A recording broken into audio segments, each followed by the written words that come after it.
Te quería consultar porque estamos acá con este debate en torno a la ESI, la educación sexual integral, que se ha puesto de moda en el último tiempo, y hay como una especie de fervor por imponerlo en todos los niveles educativos y con contenidos, bueno, francamente extraños, digamos, en el sentido que va mucho más allá de lo que uno puede imaginar que sería educación sexual. Y un poco te quería consultar porque a mí me sorprende esta idea de que hay que empezar educación sexual en la escuela desde preescolar, o sea, desde jardín de infantes, 3, 4 años, 5 años. Tengo entendido que eso también está sucediendo en México. Y te quería preguntar vos como especialista, ¿qué pensás de eso? O sea, ¿qué consecuencias puede tener esta idea de empezar la educación sexual a una edad tan temprana? Bueno, primero, para poder responder la pregunta, primero quisiera explicar un poco qué es la educación afectivo-sexual, porque a Sí. veces no queda como muy claro. Entonces, lo primero sería, la educación afectivo-sexual es cómo los padres de familia, que deben ser los primeros responsables de este tema, van formando a sus hijos en un tema vinculado al conocimiento del cuerpo, al valor que tienen, al tema del respeto, del cuidado, del pudor, al enseñarles a nombrar las partes de su cuerpo, a generar una vinculación emocional gracias a este tema, a cómo un niño desde la primera infancia logra fortalecer su masculinidad gracias a la presencia de su padre, lo mismo una niña, fortalecer su feminidad gracias a la presencia de su madre. Bueno, ese sería como el inicio de la educación afectivo-sexual. Entonces, si a mí me preguntas, ¿la educación afectivo-sexual debe darse desde los primeros años de la vida? Yo te diría, claro que sí, pero es un tema que se debe dar en casa. ¿Por qué? Ujú. Porque desde que el niño nace y recibe cariño de su mamá, cariño de los hermanos, de la familia, del papá, ahí empieza la educación afectivo-sexual, como el niño va desde ese primer momento, bueno, desde el momento de la fecundación, porque es el momento que la mujer sabe que está embarazada, empieza toda esta formación afectivo-sexual para ese niño, que aunque en ese momento no lo entiende, sí se da cuenta por medio de las hormonas de su madre, si la mamá se encuentra contenta, si no, si está estresada, y todo esto va Ujú. generando en su crecimiento y desarrollo una, eh, digamos, deja una impronta, ¿no? Deja huella. Bueno, pero el momento que Ujú. el niño nace y van pasando los meses y cómo el niño se va sintiendo querido, amado, si es cuidado, si es alimentado, si es abrazado, si es arrullado, todo eso va formando el tema afectivo sexual del niño. Y el primer paso importante te diría que es cuando un niño o una niña Ujú. deja el pañal. En Ujú. ese momento, el papá y la mamá tienen que enseñarle a nombrar los genitales. Oye, el pene del niño se llama pene y la vulva se llama vulva. No otros nombres ni que te avergüences, no. Pero esta es una parte Ujú. privada que nadie puede tocar, que tienes que considerar que como papá tienes que enseñarle a tu niño ir al baño, a que aprenda cómo los hombres hacen pipí, a que la parte del cuerpo nunca se toca, a que el niño empieza a darse cuenta que es diferente a su madre y tiene que generar esta vinculación emocional con su padre. Ujú. Y lo mismo la niña.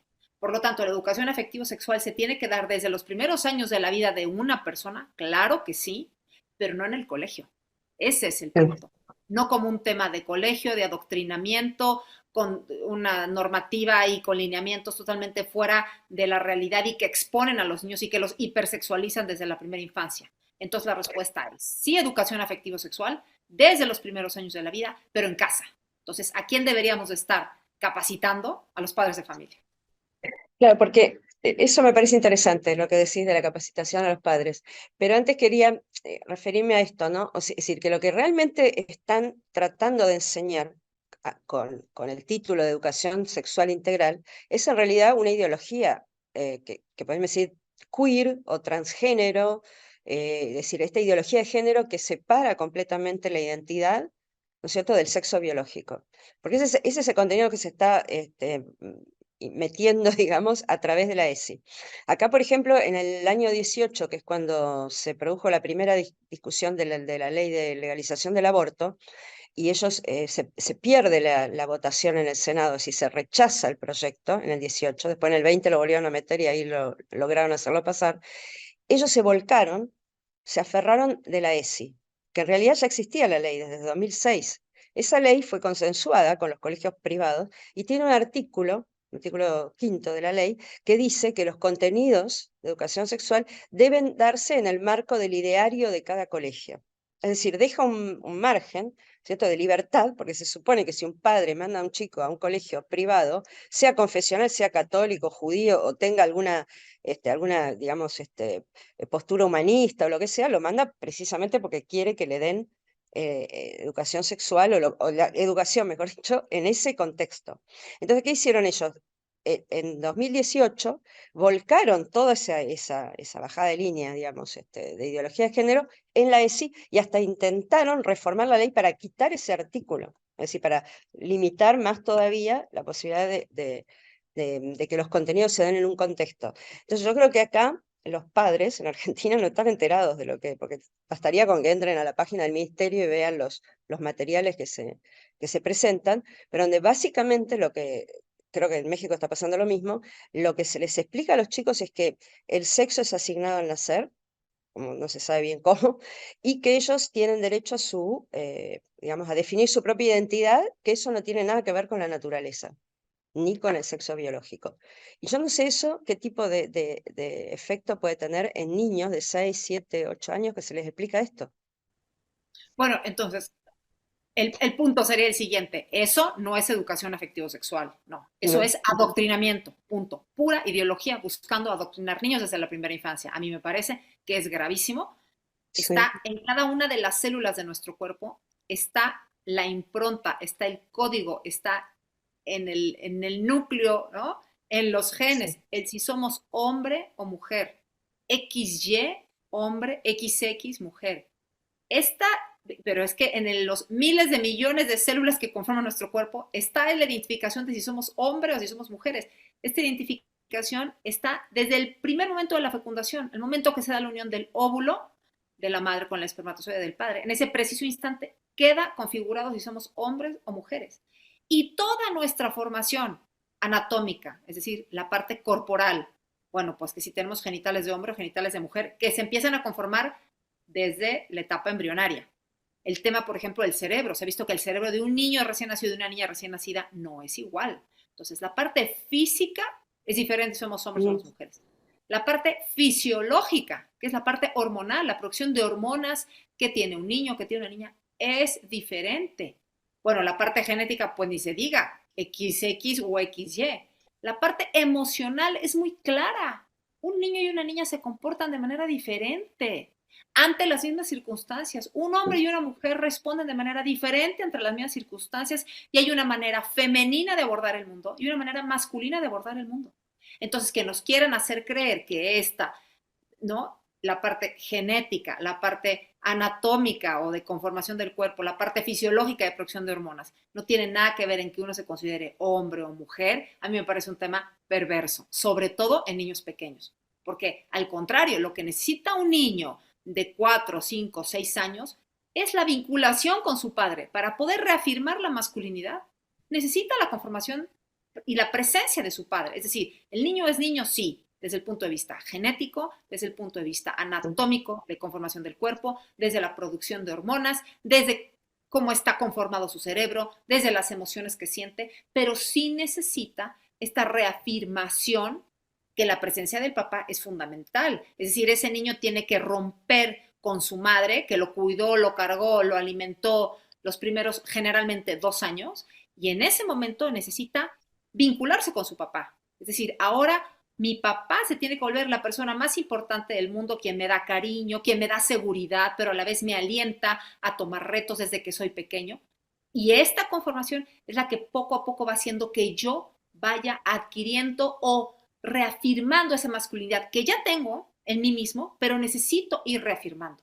Por lo tanto, un tipo de educación, que no es educación, es ideología, de este Ujú. tipo de contenidos en escuelas de kinder, donde muchas veces no hay en la casa un contrapeso, no está la presencia del padre, únicamente confunden a estos chicos y podemos ver las consecuencias que se están teniendo actualmente, que son terribles, las confusiones sexuales en la adolescencia, la determinación de Ujú. querer mutilar partes del cuerpo porque se consideran ajenos, ¿no? Al tener un pene o al tener, ¿no? Senos o al tener un útero, entonces es gravísimo. Bueno, yo había leído sobre digamos, comentarios en diarios europeos de una epidemia transgénero entre adolescentes, sobre todo mujeres, se produce sobre todo en las chicas, y cuando escribí una nota sobre el tema, me contactaron un montón de padres acá y madres en Argentina que están pasando por ese problema. Es decir, que descubrí que, que hay una epidemia transgénero acá, provocada, entre otras cosas, por esta bajada de línea y subterránea. ¿Por qué? Porque esos padres, para no enfrentarse abiertamente con sus hijas, para intentar contener, digamos, el fenómeno y que no sea más grave todavía, o sea, que no tomen determinaciones irreversibles, no pueden hablar públicamente porque se las ponen en contra, ¿no? Vos sabrás, bueno, cómo es la adolescencia, que uno es rebelde y si encima los padres se ponen muy firmes, uno puede llegar a querer incluso romper. Entonces, viven una situación muy dramática porque tienen ese reclamo y no lo pueden expresar públicamente. A mí me sorprendió descubrirlo, porque yo lo leía que estaba sucediendo en Francia, en España, en fin, veía ese debate. Y de golpe descubro que es un fenómeno ya extendido acá. Pero mira, yo te quería leer, por ejemplo, lo que dice los textos, ¿no? Que se pueden, que te paso aviso a los padres que quieran entrar a la página del Ministerio de Educación, y citan a la filósofa Judith Butler, ¿no? Esta lógica, el binarismo, o sea, la idea de que en el mundo hay hombres y mujeres, se basa en dos principios reguladores, la reproducción biológica y la presunción de heterosexualidad obligatoria. Es decir, que la reproducción biológica y la heterosexualidad son como elementos dañinos, digamos, son presentados como cosas negativas. Y después dice en el texto que va dirigido a los chicos directamente, dice, se nos asigna un género y vamos aprendiendo casi sin darnos cuenta las pautas sociales que se desprenden de esta manera de clasificarnos. Es decir, como si fuera algo arbitrario. Y bueno, esto es lo que les están enseñando los chicos, es lo que les están diciendo los docentes que les tienen que enseñar, ¿no? Y después dice, la identificación sexual es un proceso de construcción que no deriva de la naturaleza ni de la anatomía genital, sino que implica una construcción en el marco de una cultura. Bueno, esto es lo que les están enseñando. Yo, sinceramente, me sorprende que no haya más reacción de los padres, ¿no? No sé si en México hay más debate, hay conflictos en las escuelas. Mira, lamentablemente en nuestro país, como lo que está pasando en América Latina, es que hemos Mm, soltado mucho el tema formativo a las escuelas. Es un claro. tema donde los padres de familia llevamos muchos años que nos ha costado aplicarlo en casa, es la verdad. Yo pienso, ¿cómo se da la educación afectivo-sexual hace 40, 50 años? Pues como se iba pudiendo, por lo que escuchabas, por lo que no veías en el hermano mayor, o te contaban los primos, o era poca la conciencia que había de los padres de familia sobre este tema. Y el Claro. haber dejado este espacio, poco a poco llegaron las ideologías, porque lo que está diciendo una filósofa es como que también me pare a decir, pues yo considero que, ¿no?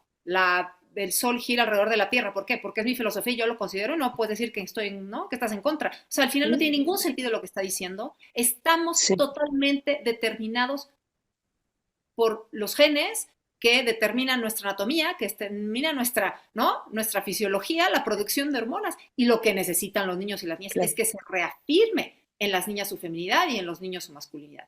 Entonces, ¿qué yo te diría que ha pasado? Eso, que dejamos este espacio, poco a poco Ujú, empezaron a llegar ideologías, lamentablemente los padres no revisamos los contenidos de los niños en los libros no, de no, texto, muchas veces pasamos poco tiempo con ellos, es decir, si el papá trabaja, la mamá en la mayoría de los casos también, quien cuida al niño, pues quien va pudiendo, ¿no? O la escuela, un poco en la tarde, o la guardería, o las abuelas, o algún vecino, o una vecina, y al final llega a veces la noche y apenas está viendo contacto de los papás con el niño, con la niña, poco tiempo hay para platicar, para sentarse en esas comidas familiares que habían, ¿no? Hace, sí, pues, algunos ujú, años, ¿no? Te diría 20, 30, 40. sí, Donde, ¿cómo te fue en el colegio? ¿Qué estás estudiando? A ver, entonces había confianza del niño para platicar, había tiempo, había espacio. El día de hoy cada vez hemos perdido más eso. Y por eso, ante la confusión que existe, yo te diría mucho confusión y también falta de cariño físico a los niños. Esto es bien importante. Ya ujú, se ujú, sabe la necesidad de un niño, desde que es bebé, por supuesto, de ser abrazado, besado y arropado por sus padres. sí, Desde que es muy fácil porque es un chiquito que no puede caminar por sí solo, pero empieza a caminar y ya lo dejamos. Y después nos vamos cada quien a trabajar, hacemos nuestras cosas y el niño necesita cariño físico. Esta falta de cariño físico de un niño en la primera infancia tiende a hipersexualizarse en la adolescencia. Es decir, la falta afectiva que tenemos como niños o como niñas en la infancia lo tendemos a hipersexualizar en la adolescencia. Es decir, como no me pusieron atención, en la adolescencia voy tomando lo que puedo del cariño de quien Ajá. puedo. Y a veces no me queda muy claro si es de un hombre, de una mujer o de quién es, pero necesito cariño físico. Ya, como hay ausencia en mi Ujú. casa o hubo ausencia en mi casa de ese cariño, lo recibo de quien pueda. Y esto suma a las confusiones sexuales que estamos viviendo el día de hoy. Entonces, la Claro. labor es en donde, en casa, los padres de familia tienen que estar presentes con sus hijos, dedicarles tiempo, cariño, abrazos, que el regaño sea el te ayudo a ser mejor, no él. Hemos visto los casos, nosotros lo tenemos reportado aquí, pues niños que los maltratan, que Sí. les hablan mal, que les gritan, que los humillan, pensando que de esa manera se va formando. Y después, ¿qué sucede? Que esos niños, en el caso de los hombres, no logran fortalecer su masculinidad de la manera correcta, sobre todo si Ujú. esa falta de identificación se dio con el papá. Y en el caso de las niñas, no logran también afianzar Ujú. esa feminidad propia que tienen, pero que necesitan que se vaya madurando. Y Ujú. por eso tenemos las confusiones que tenemos el día de hoy. Estamos y hemos permitido que se abra toda esta, yo diría que es, bueno, es una locura, porque es totalmente ir en contra de lo que estamos Sí. determinados a hacer, ¿no? Y yo lo digo un poco. Si una niña llega a mi consulta, es una niña que mide 1,60, que pesa 45 kilos o 40 kilos, y ella me dice que ella se ve y se autopercibe como obesa, ¿qué tipo de tratamiento le doy? Le digo, Mm. bueno, pues no comas porque efectivamente tú te consideras o te autopercibes con obesidad, mejor ya no comas. No, esa niña tiene un riesgo, esa niña Ujú. puede perder su salud, puede perder la vida. ¿Qué hago? Hablo con los papás, le doy apoyo psicológico, se le atiende. ¿Por qué? Porque yo como especialista, como una persona externa, me doy cuenta que esa niña tiene un problema, ¿no? De anorexia, de bulimia, pero Ay. tiene peso tan bajo, ella no lo logra identificar, ella no lo logra ver, ella no se autopercibe como una persona delgada, se autopercibe como una persona obesa. ¿Tendría que yo respetar esa autopercepción de esa niña? O como médico tendría que decir, ¿de qué Mm. manera te ayudo para que te des cuenta que no estás bien? Para que te des cuenta que Mm. tienes un problema y lo vamos trabajando y se trabaja Sí. con los papás, en la familia, en casa, en la comunidad. Es un tratamiento amplio que dura mucho tiempo y que necesita mucha presencia de los padres de familia. Entonces, dejo la pregunta abierta porque así debería, es como los médicos y los especialistas en temas de salud deberíamos estar tratando a los pacientes que traen cualquier tipo de confusión. O sea, lo mismo valdría para una chica que dice, me siento varón, de repente a los 13, 14 años dice, soy un varón encerrado en el cuerpo de mujer. Habría que preguntar qué ha pasado en la vida de esa chica para que ella esté Ujú. concluyendo eso. No darle por su lado, no. Claro. Habría que ver qué está sucediendo, ¿no? Porque yo no digo que no lo sienta.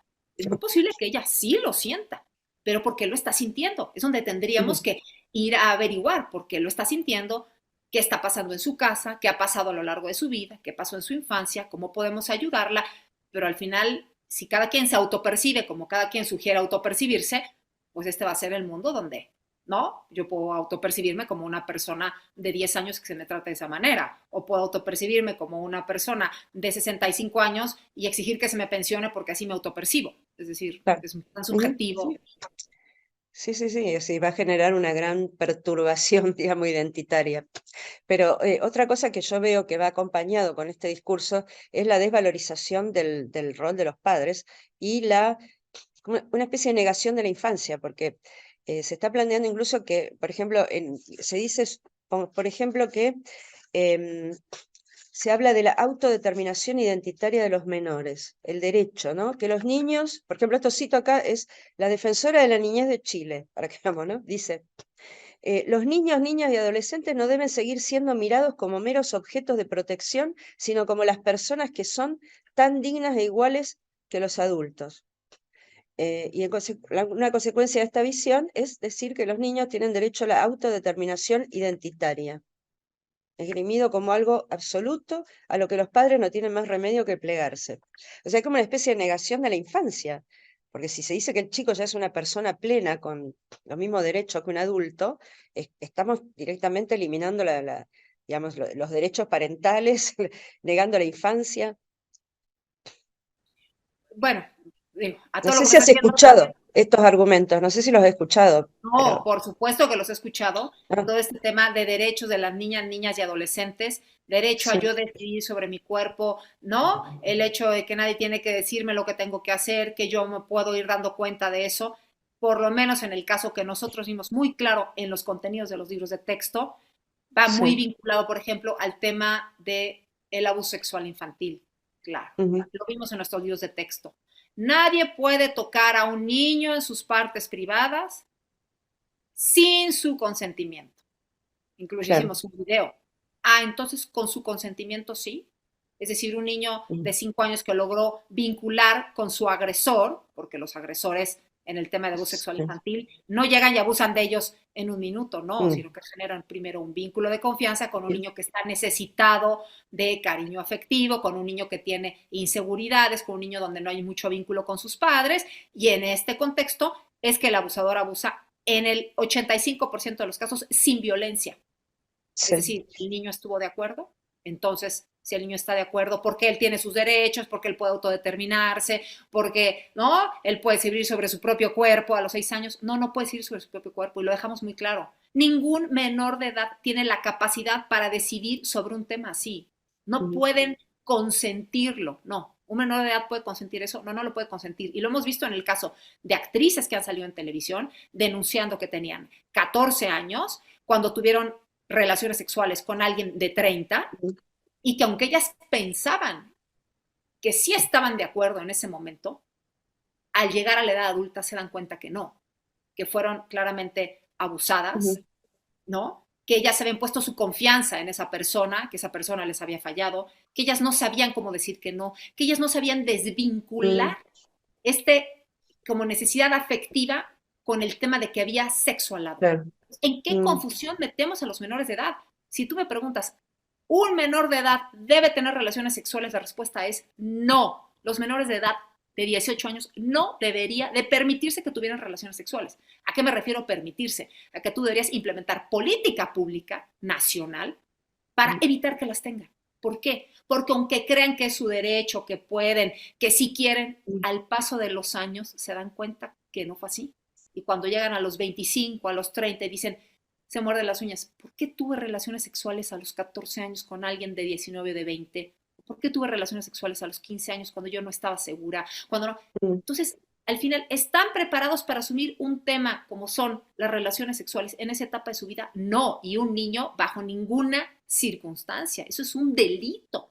Entonces, este tipo de políticas que buscan desvincular un poco a los padres de los hijos, que los padres Ujú, vayan sí, perdiendo la patria potestad, ujú, que hacerle creer al niño que él puede autodeterminarse, decidir que él sobre su cuerpo, solamente llevan a este tipo de confusiones que generan espacios para abuso sexual infantil y juvenil, que es lo que deberíamos de estar como sociedad legislando y cuidando a nuestros niños y adolescentes de una situación así que los marca de por vida. Ahora hay dos cosas que te quisiera preguntar, porque este tema, digamos, de la identidad de género y demás surge un poco a partir, digamos, de toda la reivindicación de los derechos de los grupos LGBT a ser respetados, que se respete su orientación sexual y demás. Entonces, pero se ha convertido, pasamos de eso, digamos, de respetar a esas minorías, a que esas minorías impongan, ¿no es cierto?, una ideología a todo el mundo. Es decir, que, digamos, de esta separación del sexo biológico y el género y la identidad viene un poco de ahí, ¿no? Entonces, a un niño, digamos, o a un adolescente, sobre ese tema, ¿qué se le explica? Porque un poco en los contenidos de la ESI también está decirle a los chicos a partir de los 5 o 6 años que ellos pueden sentir atracción por el mismo género, que por el mismo, sí, por el mismo sexo, que pueden cambiar de sexo. De todo eso ya se lo van metiendo de chicos. Ahora, ¿qué respuesta se les da cuando el chico, de por sí, digamos, manifiesta curiosidad por ese tema o tiene alguna confusión o tiene alguna tendencia de ese tipo? Bueno, lo primero sería, un niño de 5 o 6 años, ¿se tiene que tocar este tema abiertamente en un salón de clases? La respuesta es no. ¿Por qué razón? Porque hay niños de esa misma edad que no tienen ningún Claro, conocimiento del tema, que no tienen ningún cuestionamiento, ninguna duda. sí, Entonces, ¿por qué estás abordando un tema que no les toca en esa etapa de su vida ni saber ni entender? cuando ellos no tienen la curiosidad.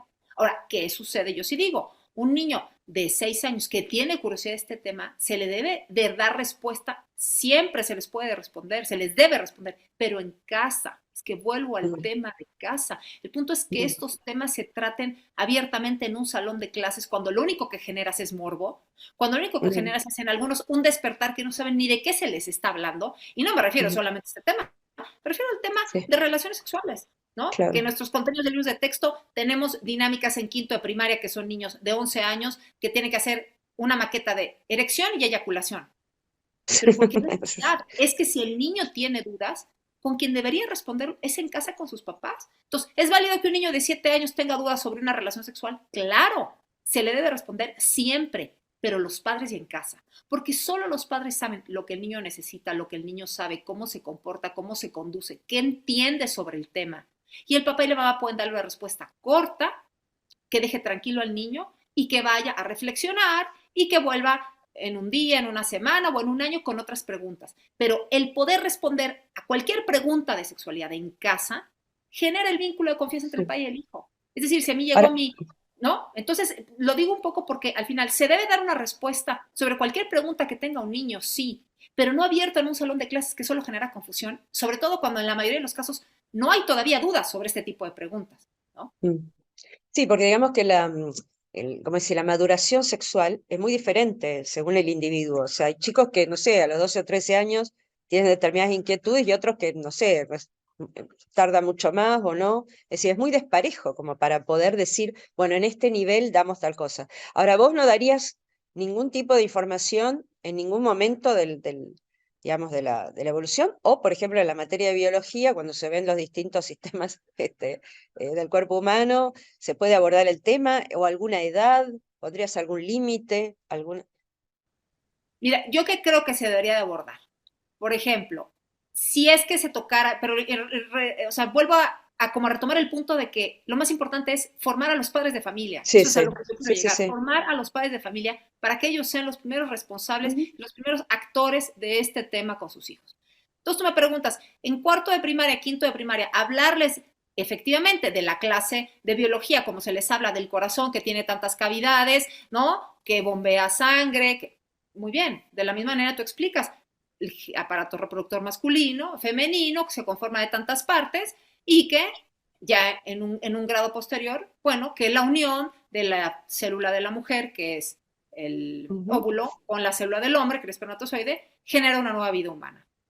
¿No? Una nueva vida humana, que es una persona, y puedes hablar de la gestación, de la importancia de cuidar a la mujer en el embarazo por la salud de ella y por la Claro. salud de su bebé. Ujú. O sea, es decir, no hay ideología alrededor, es simplemente un hecho biológico. Y si un niño te pregunta, bueno, en quinto de primaria, ¿y cómo se da la unión de las células? Ah, pues el pene del hombre se pone dentro de la vagina de la mujer. ¿Ya? Ahí no hay ningún tipo ni de ideología ni de morbo, simplemente estás explicando un hecho biológico como el, ¿no? No sé, como la Ujú, digestión. ujú. Es decir, Sí. ¿se le debería explicar a las niñas el tema de la fertilidad? Claro. ¿Por qué? Como el valor que tiene y para cuidar la fertilidad. El día de hoy me llama tanto la atención que cada vez disminuye la importancia de la fertilidad, por un lado, porque por el otro lado tenemos un problema actual de fertilidad que genera todo tipo de técnicas, ¿no? Para que de Mm, manera sí. poco digna se busque tener hijos, poca Mm, digna para ese niño que está por nacer. sí. Pero por este lado nos hacen ver la fertilidad como lo peor que te puede pasar, ¿no? Entonces, Ujú. en los libros de texto actuales es hablar de anticonceptivos desde que van en quinto de primaria. Yo digo, pero ¿qué necesidad de hablar de anticonceptivos de quinto de primaria cuando un anticonceptivo es una sustancia externa que si tu cuerpo no lo necesita, es decir, si tú ovulas regularmente, no tienes por qué tomar ningún tipo de hormona? Es decir, a un niño ya le estás haciendo ver que una función normal del cuerpo, que es la ovulación, ah, no, pues ya, desde ahora ya es dañina para ti. Desde ahora tienes Mm, que tratar de eliminarla. Desde ahora lo peor que te puede ser fértil, porque entonces, cuidado, te puedes embarazar. Esa no es la lógica que se le debe enseñar a una niña de 10 años o de 11 años sobre el valor de su cuerpo, el valor de la feminidad. Oye, la fertilidad es un gran regalo de la vida que algún día te va a permitir ser madre. El hecho de que ovules indica también que tu cuerpo está creciendo de manera correcta. Porque mm, estás produciendo hormonas, porque estás creciendo de talla, porque va a cambiar tu cuerpo, van a crecer, ¿no? Tus pechos, tus genitales también. Es decir, es un cambio de conformación natural y normal de una mujer. Lo mismo que en el hombre, el hecho de la producción ¿no? De espermatozoides. Pues es que al final eso nos está indicando que estamos creciendo y nos estamos desarrollando de la manera correcta. Pero hay nuevamente una visión ideológica que te quieren hacer creer desde cuarto de primaria, cuarto básico, que lo peor que le puede pasar a una mujer es ser fértil. Que tienes que ser lo que sea con tal de eliminar la ovulación. Vemos la promoción, por ejemplo, de píldora del día de emergencia, de píldora del día siguiente o píldora de emergencia en niñas desde los 12 años. Yo les digo, oigan, la píldora de emergencia es una bomba de hormonas. Es en 2 pequeñas pastillas tomarte todo un, ¿no? Mes de pastillas anticonceptivas que ya hacen daño para evitar la ovulación. Y tenemos el caso en México, porque se vende sin receta y a menores de edad, de chicas que a los 16 años han tomado 15 veces la píldora de emergencia. Digo, por toda esta ideología en contra de la feminidad, del cuidado de la mujer, del valor que tiene nuestra fertilidad, cómo se va lastimando la vida de estas chicas, que al final a quienes promueven toda esta ideología no les importa. Son muy buenos para promover, son muy buenos para adoctrinar, para estar ideologizando, pero las consecuencias, los efectos adversos de eso, ¿quién lo ve? Nadie. ¿Quién atiende a esas pobres chicas? Nadie. Están solas. Entonces, es Bueno, muy acá el importante que ministerio, los papás abordemos esto. claro, acá el Ministerio de Salud hizo hace poco una campaña en redes para promover la vasectomía a partir de los 16 años. Y la ligadura de trompas. Es decir, las varones a partir de los 16 pueden hacerse la vasectomía y ahí todo el tiempo salen artículos en el diario explicando que es una pavada, que es algo muy fácil, sencillo, que no tiene riesgos, que no, bueno, no aclaran mucho de que es irreversible. Eso no lo dicen, eso lo dicen en, digamos, digamos, la letra chiquita, ¿no? Y a las mujeres la ligadura de trompas, es decir, promoviendo en adolescentes métodos anticonceptivos que son irreversibles prácticamente, ¿no? Eso es algo increíble, pero en lo que te quería preguntar, ya que vos decís esto de que es importante educar a los padres, ¿cuál sería el mecanismo para? Porque es verdad que muchas veces uno de los argumentos también de los promotores de la ESI es que muchos padres no dan educación sexual a sus hijos, o no, más que de no dar educación, no les quieren contestar, o no saben cómo, o un día vos te escuché una vez decir también algo que es importante, que es que si uno una vez no le responde al chico, es muy probable que el chico no le vuelva a preguntar, porque los chicos tienen una percepción impresionante de cuando meten el dedo, digamos, o tocan un tema que se dan cuenta que incomoda a los padres, ¿no? Y entonces eso es impresionante como lo perciben. Y entonces ya dicen, bueno, este tema no se puede hablar y no le preguntan más. Entonces, ¿cuáles serían mecanismos, digamos, como para formar a los padres, para que le puedan dar respuestas, estas respuestas a los chicos que son fundamentales, ¿no? Bueno, creo que y existen el día de hoy ya muchos contenidos, es decir, muchos libros. En el caso, Ajá. ¿no?, de la fundación que nosotros tenemos, yo tengo varios libros electrónicos, el último que está enfocado en educación afectivo-sexual para padres de familia. Es decir, que los padres se formen. Ahora, si fuera un Claro. tema de política pública, bueno, por medio de la educación pública podrían llegar los contenidos a los padres y los padres formarse. Al final no es algo muy complicado, es No, simplemente que los padres tengan los puntos claros de qué hacer, de qué poder contestar, y con eso lo demás fluye. Es decir, el papá en sí mismo tiene el conocimiento de educación afectivo-sexual. Claro que lo tiene. Pues digo, sabe perfectamente como adulto cómo llega un niño al mundo. Para empezar, así llegaron sus hijos. mm, Entiende el tema de la vinculación. O sea, es decir, entiende los temas, sí. Lo que pasa es que tal vez no se ha esquematizado de una manera sencilla para que el papá le diga, a ver, a esta edad podría contestar esto, sí debo responder de esta manera, porque si no mm, respondo no va a regresar conmigo. Y el tal vez tener los conceptos de una manera clara, concisa y corta hace que el padre de familia pueda llevar a cabo este rol tan importante que tiene, que sabe que lo tiene, pero que muchas veces no lo quiere asumir. Entonces podría mm. ser con contenidos por medio ¿no?, de los sistemas, pues ahora sí que de educación público, si es que fuera un tema de política pública, y decir mucho el tema de darles el tiempo. Es decir, lo vuelvo a comentar como lo acabas de decir tú, y Sí. siempre lo digo en las conferencias. Responde. Si no sabes qué responder, dile, oye, no sé ahorita qué contestarte, pero lo voy a averiguar y te voy a contestar. Ajá. Es decir, que vuelva a haber en las familias esta relación padre-hijo como lo más importante que hay, que los padres volvamos a ver a los hijos como el fruto, que así debería ser, el fruto del amor, porque para que llegue un niño de manera natural a este mundo se necesita de un hombre y de una mujer, por medio de una relación sexual, Ujú. ¿no? Que está identificando que viene del amor. Entonces, ¿qué mejor que ese niño que viene del amor de un padre y una madre pueda ir recibiendo esa formación afectiva, que es una formación para el amor de sus padres. Entonces, papás si no saben qué decir, oye, no sé qué contestarte, pero lo voy a averiguar y te respondo. Y eso ya hace que el niño se sienta tranquilo, que el niño se sienta importante para sus papás. Oye, mi papá que está tan ocupado, mi mamá tan ocupada y que tiene tantas cosas que hacer, me va a dedicar el tiempo que yo necesito. Pensemos que así es como los niños ven a los padres. O sea, el que mi papá me dedique tiempo es que yo soy más importante Sí. que toda la vida de mi papá, porque está volteándome a ver y me está dedicando tiempo y me quiere responder. Y el responder pequeñas respuestas claras, concisas, cortitas, hace que el niño se quede tranquilo y vaya a reflexionar. Y le damos oportunidad a que él solo, según su tiempo, según sus momentos, según lo que entiende, vaya, reflexione y regrese con nosotros, que es como debería de ser. Esta educación debería de darse en casa, con papás formados sobre el tema, preocupados de ir formando a sus hijos. Porque ¿qué sucede si no? Llegan las ideologías, es decir, se forma el vacío. Cuando hay vacío, siempre la tendencia es que se llene con algo. Y llegan estas ideologías tóxicas, perversas, Sí. a querer lastimar a nuestros hijos, a querer desvincularlos de nosotros. Eso es bien importante. Claro, porque si en casa se le está tratando de formar de una manera y le están vendiendo una energía del otro lado, es que están buscando que rompa con sus padres, no que se acerque a sus padres y que se genere un vínculo mucho más importante. Y lo digo, el primer y único vínculo que necesita un niño es con sus papás. Un niño, yo diría que hasta los 10, 12 años, el vínculo más importante es con su papá y con su mamá. No necesita vincularse con nadie más, con su papá y con su mamá. La política pública debería de estar enfocada en cómo logro generar ese adecuado vínculo entre padres e hijos para tener familias más fuertes, sociedades más fuertes, gente más clara en sí mismo, ¿no? Que se logra identificar como hijo de, hija de, pertenezco a este mundo, pertenezco a esta casa, me da seguridad. Ese es un tema bien importante, la seguridad. Cuando uno está bien vinculado como niño con sus padres, es un niño seguro. Es un niño que no llega a cualquiera y por ejemplo, el tema del abuso sexual infantil, se ha visto que sea de niños que tienen problemas en casa, porque hay mucha inseguridad. Entonces, esta vinculación con los padres genera seguridad, les cierra la puerta a las ideologías, niños mucho más felices, ¿no? Con muchas más ganas de aprender, de crecer. Tendríamos que, como política pública, estar reforzando esto, que no se hace.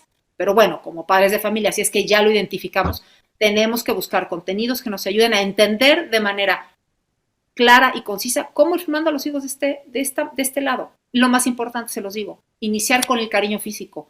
Te abrazo, te quiero, te acepto. Eso es muy importante para el niño y el adolescente, sentir que son aceptados. Como estén, como sean, si es que ahorita traen problemas, confusiones, no importa.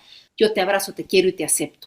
Y el que poco a poco ese adolescente o esa adolescente confundida se vaya sintiendo aceptado, va a hacer que sienta mucho más vinculado con el padre de su propio sexo. Es decir, el niño o el joven con su padre y la niña o la chica que está creciendo, ¿no? Adolescente con su madre. Entonces, tan importante esa vinculación en te abrazo, te quiero, te digo que te acepto, que quiero estar contigo. Me gusta pasar tiempo contigo. El día de hoy como adultos no queremos estar con los niños. Queremos hacer nuestras cosas, estar, no, en la televisión o en nuestro trabajo, en el teléfono, pero qué poco tiempo me siento a dedicarte a ti, a preguntarte cómo estás, a platicar contigo, a decir, juguemos algo, quiero estar contigo.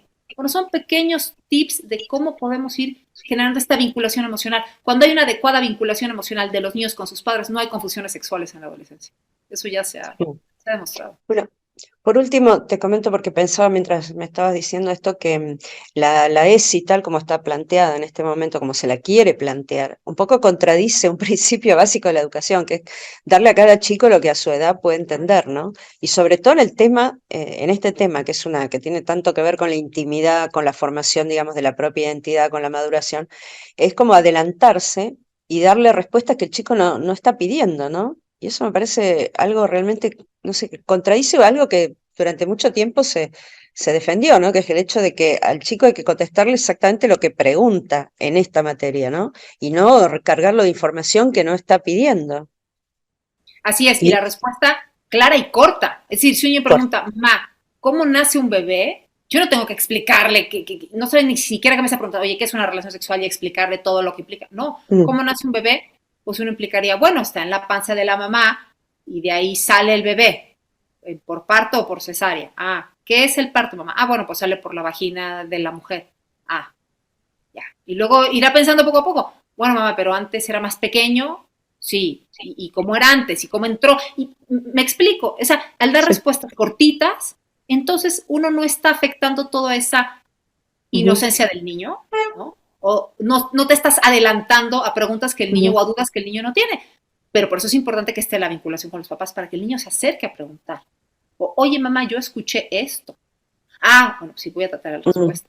Oye, mamá, ¿cómo yo oí que con un beso uno se puede embarazar? No. Y le explico sencillamente por qué. Y lo dejo que poco a poco vaya reflexionando. De eso se trata que en la vida los padres seamos como ese vínculo que permite a los hijos ir descubriendo el mundo. Somos de alguna manera en estos temas quienes les ayudamos a descubrir el mundo con nuestra visión, con nuestras creencias, con lo que nosotros tenemos en el corazón. Sí, así es, por eso son nuestros hijos, ¿no? Cada quien va formando conforme lo que hay en casa. Así es, tratando siempre de dar lo mejor y de uno prepararse y de uno capacitarse, pero uno va formando con lo que uno tiene, con lo que uno tiene en casa. Pero si uno tiene corazón y amor por sus hijos, va a tratar de darles lo mejor. Entonces, en este tipo de temas, ¿hay que soltar toda la información abierta? No, pero hay que darlo desde la primera infancia, sí. ¿Por qué? Por este tipo de preguntas, por el tema de que el niño aprenda a diferenciar qué es hombre o qué es mujer, que tiene un genital diferente, que los hombres van al baño de pie y las niñas no. Eso se tiene que ir enseñando en casa, ¿no? Se tiene que ir enseñando en casa desde los primeros años, pero de una manera vinculada con los padres, en intimidad. También lo digo mucho, no se trata de esto platicarlo a todos los hermanos. Ah, es que yo tengo 4 hijos y a todos les voy contestando. No, esto es tan íntimo y tan personal que se va platicando de a uno por uno. En soledad, puede ser el papá y la mamá juntos con el niño, conforme el niño va teniendo preguntas, que el niño siempre sepa que su opinión y sus preguntas son importantes para nosotros, aunque existan otros hermanos de mayor o de menor edad. Entonces, es esta formación diaria a los hijos que tiene que darse con cuidado, que tiene que darse con prudencia, pero que siempre debe responderse para no romper ese vínculo emocional entre padres e hijos. Claro, también decías una cosita, un detalle que me pareció interesante, de que decirle al chico que lo que está hablando con uno es para hablarlo con uno, digamos, que no se lo diga a sus amigos, porque es muy común que el chico le guste ir, y como le gusta ir y decirle al otro, no, los Reyes Magos no existen, Papá Noel no existe, son tus padres, y digamos, frustrarles la fantasía, también les gusta contarles o decirles cosas que a lo mejor al amiguito no es el momento, ¿no? Muy importante decir esto. O sea, el niño que entiende que tú le estás dedicando tiempo, que es un tema íntimo, que es un tema personal, que es un tema vinculado al amor, hay que explicarle, oye, esto no lo debes platicar ni con tus hermanos o hermanas, ni con ningún compañero, ni con ningún amigo. Si tú tienes duda, la que sea, vienes conmigo y lo puedes platicar conmigo todas las veces que quieras. Porque si no, igual ellos todavía no están preparados para escuchar esto, o no tienen esas dudas, o te pueden confundir.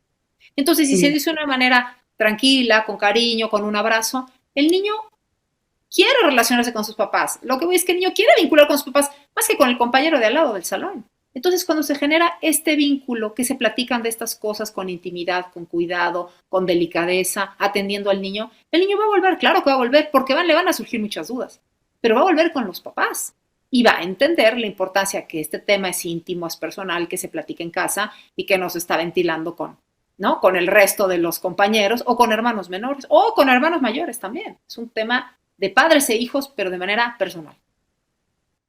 Bueno, Rosario, muchas gracias por tu tiempo, ¿eh? Pues muchas gracias a ustedes. Oye, nuevamente invitarlos. Tenemos un libro que se llama Abrazo de Amor, el privilegio de educar en una sana sexualidad. Es un libro gratuito, digital para padres de familia, que lo pueden descargar de nuestra página de internet www.sexoseguro.org y que tiene muchos tips, información de cómo ir hablando de este tema con los hijos desde la primera infancia.